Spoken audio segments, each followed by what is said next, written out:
Post graduate diploma in computer application, fundamental of computer and information technology, short notes.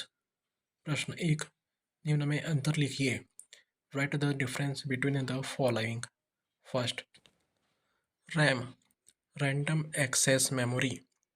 RAM को read या write memory भी कहते हैं क्योंकि इस मेमोरी में हम डाटा को संग्रहित करने के साथ साथ उस संग्रहित डेटा को पढ़ भी सकते हैं। रैम कंप्यूटर की अस्थायी मेमोरी भी होती है। इनपुट डिवाइस द्वारा इनपुट किया गया डाटा क्रिया प्रोसेसिंग से पहले रैम में ही संग्रहित होता है और सीपीयू द्वारा आवश्यकता अनुसार वहां से प्राप्त कर लिया जाता है। रैम में डाटा या प्रोग्राम अस्थायी रूप से संग्रहित होता है।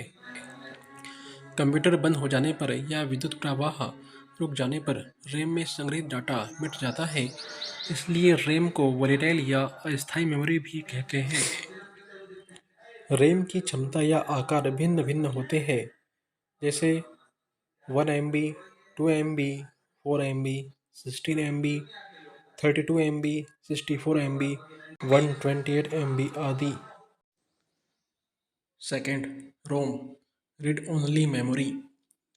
रोम, रीड ओनली मेमोरी कंप्यूटर की स्थायी मेमोरी होती है जिसमें अक्सर कंप्यूटर निर्माताओं द्वारा प्रोग्राम संचित करके स्थायी कर दिए जाते हैं जो समयानुसार कार्य करते हैं तथा आवश्यकता पड़ने पर ऑपरेटर को निर्देश देते रहते हैं। Basic input output system BIOS नामक प्रोग्राम रोम का ही उदाहरण है।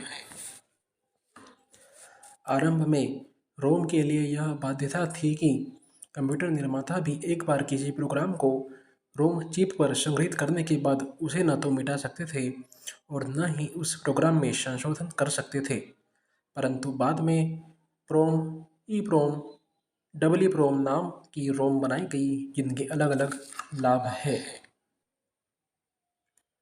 First, ROM, programmable read only memory.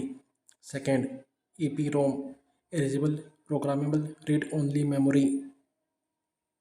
Third, double EPROM, electrical erasable programmable रोम।